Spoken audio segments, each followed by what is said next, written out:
What's good, OBT? We back with another video, man. I told you guys earlier that I'll be doing a little bit of new stuff until, the seasons come around. I got a chance to speak with a pit bull today. Anybody want to tell me who? No, not that kind of pit bull. I'm talking about Malia Samuels. Yeah, so off the camera, me and her dad were talking to, and it was just, we picked up a lot of knowledge from each other, and it was, just an amazing conversation to have with her and also her dad on the side. So I'm really grateful for their time and, them coming and being with me and my, my camera guy, my partner in crime.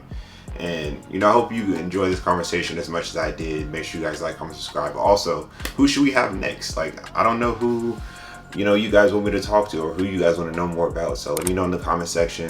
Also on my socials, let me know too. I'll be asking there, and follow Malia on all her socials in the description. I'll see y'all there. Peace.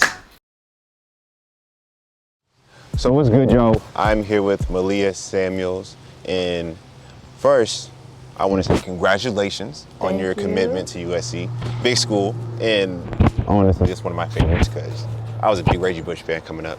So that's amazing to see. Also, your senior year is coming up, and I just had to step in and have a moment with you. So for those that don't know you, how would you explain Malia Samuels?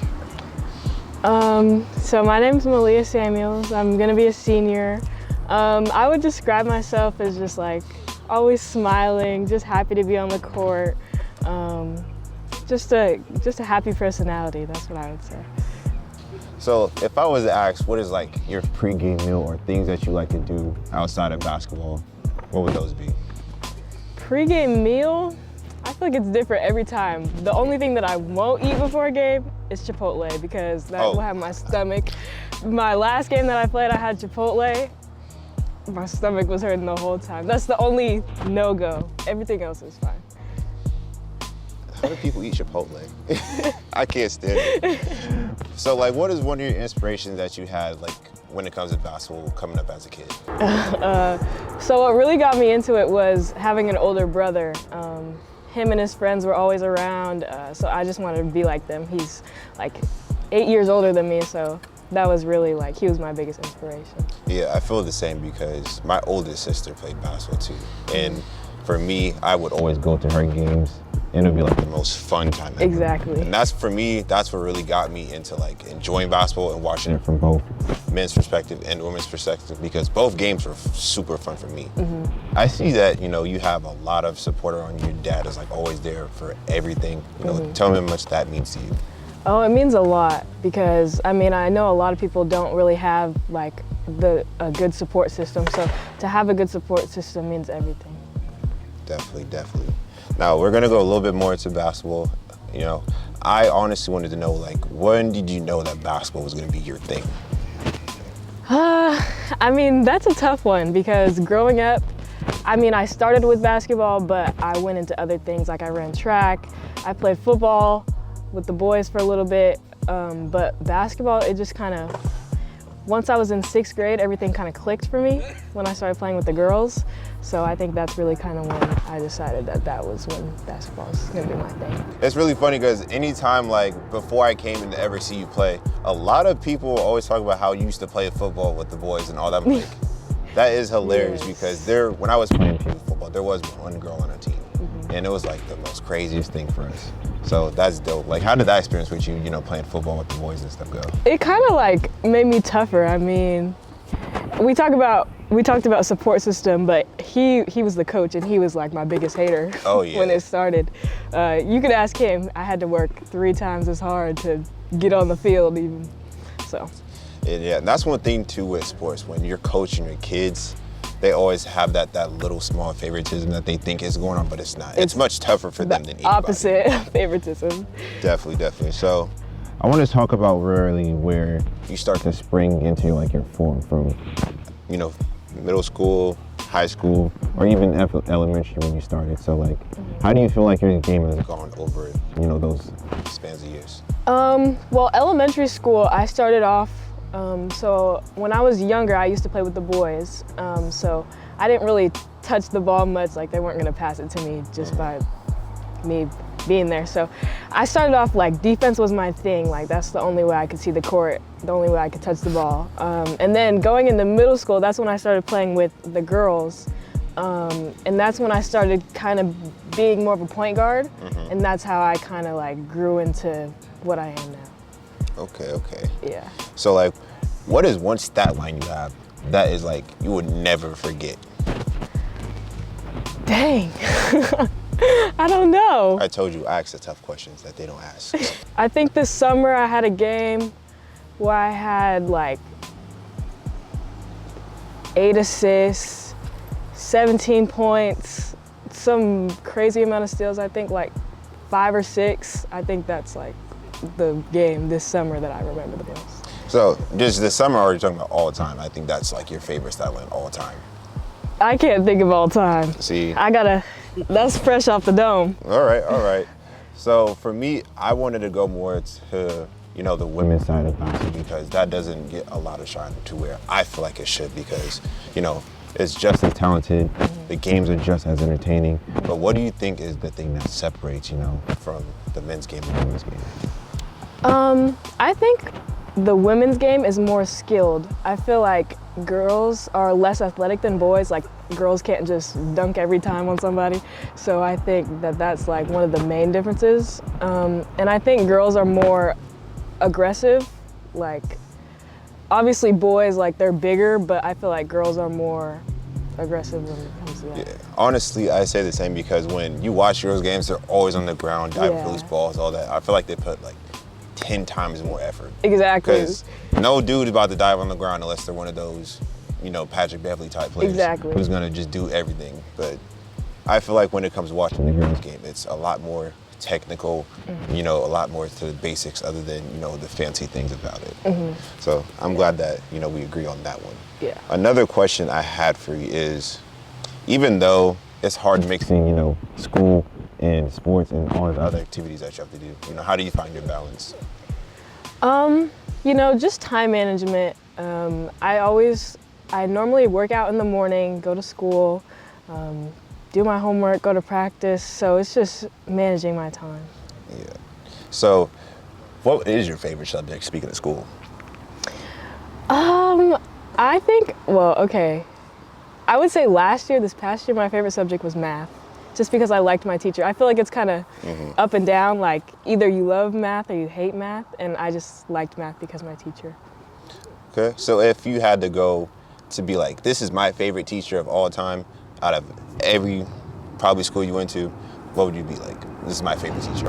Okay, so my favorite teacher of all time would probably be my first and second grade teacher. I had the same teacher for both the years. Her name is Miss Bedell. I will never forget her. She was my favorite teacher. That's fire. Yeah. See, for me, I went to like so many different schools, so it's hard to even keep track of any of my teachers. Now, I have another very important question. How was that transition from going to Eastside Catholic to Garfield? Because when I was just learning about you, I seen that you went to Garfield, but then I was looking at, your tapes the year before, you were at Eastside Catholic. So I was looking forward to going there, and then I seen this, so I was like, what is this going on? It was definitely a big culture change. Going from Eastside Catholic to Garfield, it was like a big culture change because I went to Eastside Catholic from middle school up until the end of my 10th grade year. So the biggest thing was just like the culture change and being around people that look like me. That was the biggest thing. Okay.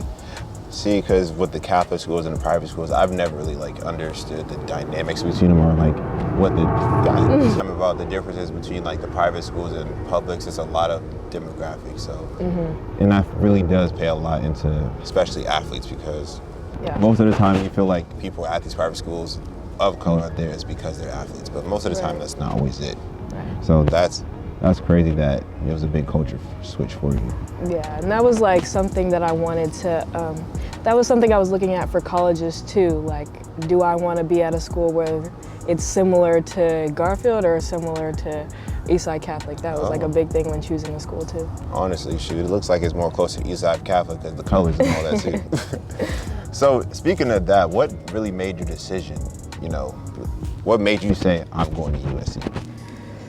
I feel like I always kind of knew, like, so they started recruiting me in April or May of this year, which was really like kind of late.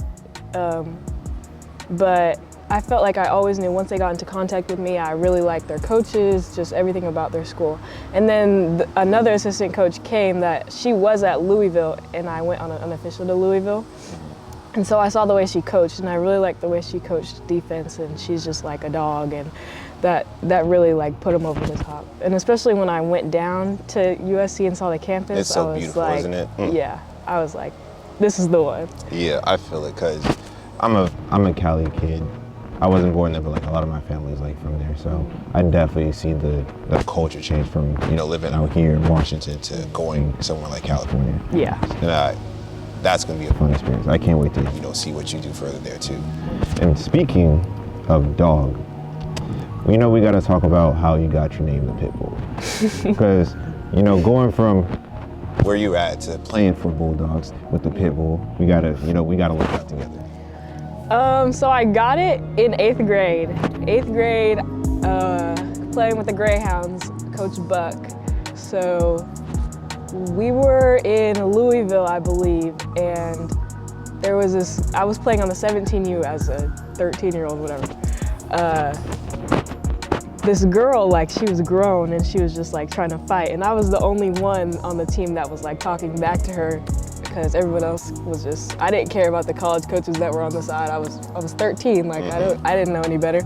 And then I just kept giving her buckets and was talking back to her, and my coach was like, "Oh, that's the Pitbull, that's the Pitbull." And then one of the videographers like put it in one of the videos because she heard my coach calling me that, and it kind of like blew up from there. Oh, it's thick. Okay. Yeah. See, I love those kind of names where you get your names, because it's always the most strangest thing, because it's always just random. Nobody's ever like, yo, I like this, it sounds this now. It goes off what fits. Yeah. And now I want to dive a little bit more into the Pitbull, because I've seen it. You have the exterior you are right now, the smiles and all this. Yeah. But when you see the Pitbull, like, your whole facial structure changes. You're yelling, your face is different. Like, what gets you locked into that Pitbull mode? It's kind of just a feeling. There's not really like anything specific. It's like when the going gets tough, like the Pitbull's gonna come out. Like, it's just that whole demeanor change, like going from smiles to just like, I'm killing whoever's in front of me. Definitely, because it's like you're not the biggest person in the world, I'll tell you that. You're not intimidating, but when you see that Pitbull, you're like, oh, she's locked in. Yeah. So that's dope. What really felt good about this year when you guys were going through your run from beginning of the season, playoffs, state championship? Because I know you've been trying to get there for a long time. So tell me what it was like, going through that process this year.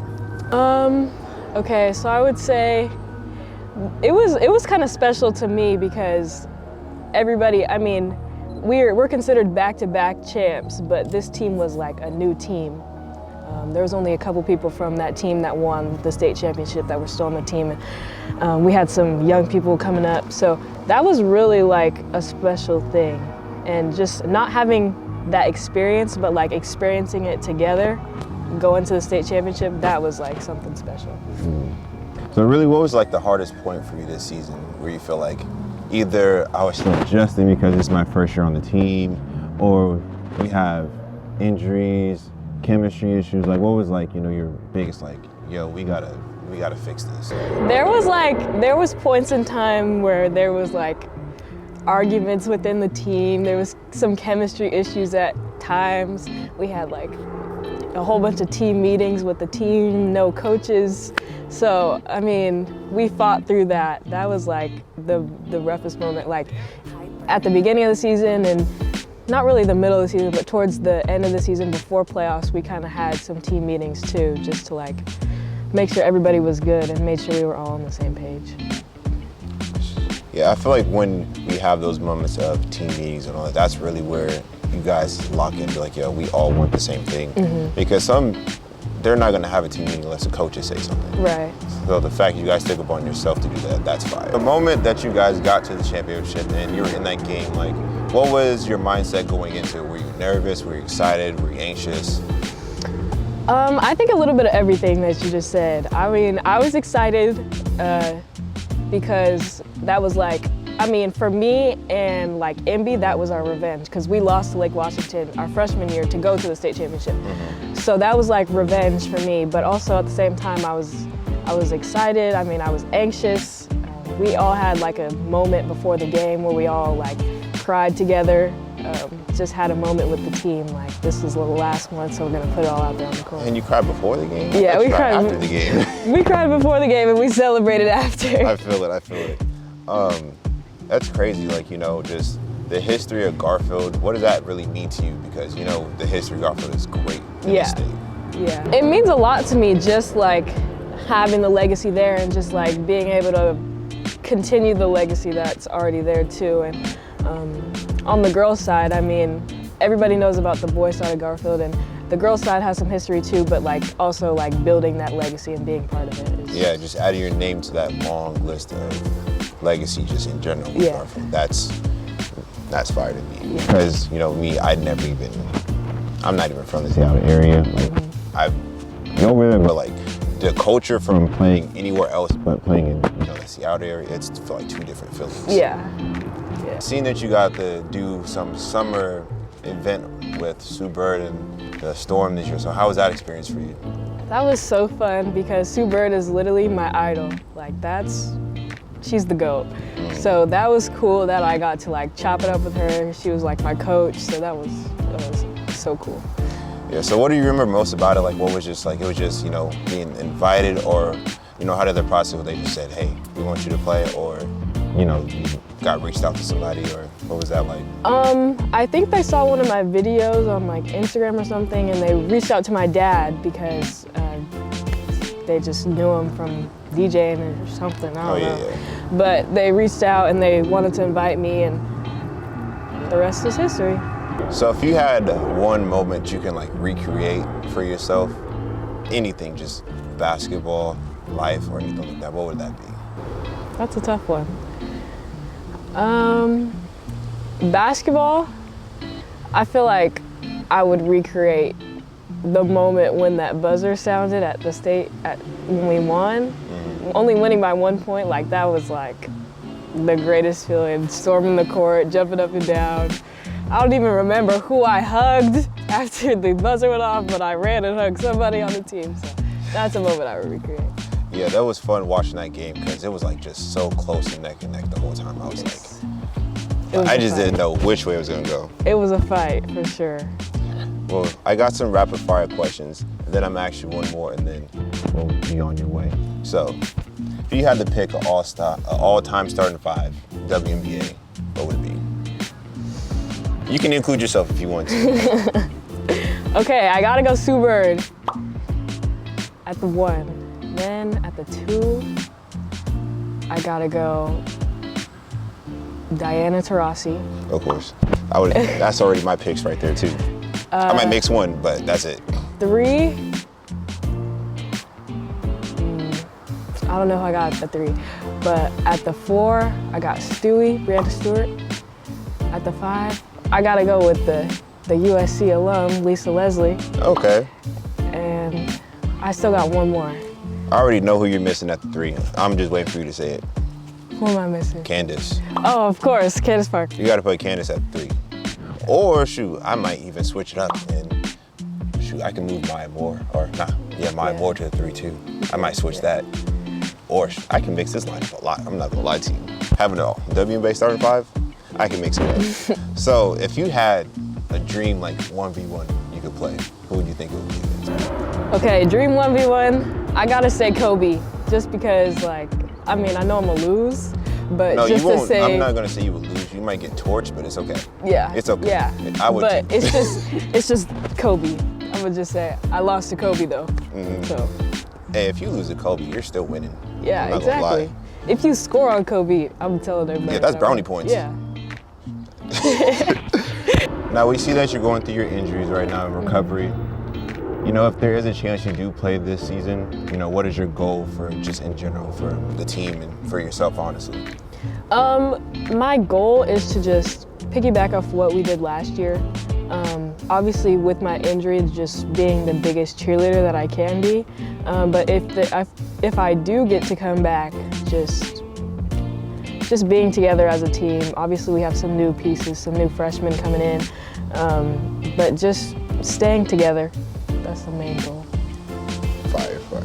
If there was a young girl in your shoes, wanting to do what you do, be where you're at, you know, what message would you want to give her? I would just say to keep working hard and be consistent and build good habits. You know, you're not always going to be the best, but if you keep working, you're going to start to see results. And if you build good habits, you're going to start to see results slowly but surely. Definitely. Well, I appreciate you guys coming out here. You and Bob's over there. I don't know if you want to be on the camera, but He looks like he's like, hey, I'm just chilling. Appreciate y'all for coming out and, you know, just giving me your time before the season starts. Hopefully, you know, things go your way. I can't wait to see what else, you know, you have next in the future. And that's all I got. Anything, last words you want to say before we head out? Okay. I don't really have anything. Thank you guys for having me. And fight on. Yeah, I can't wait Go to get Bulldogs. a podcast. It's gonna be lit.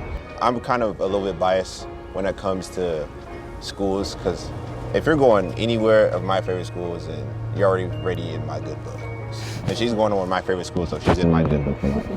But yeah, this is one of the first players we get to talk to this summer, so hopefully we can get more people that you want to see, and I can't wait to see you guys on the next video.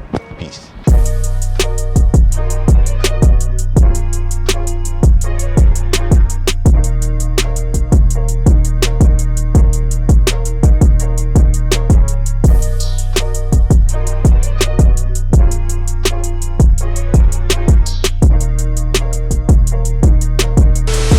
My favorite teacher. Hold on, not playing. Oh yeah. Okay.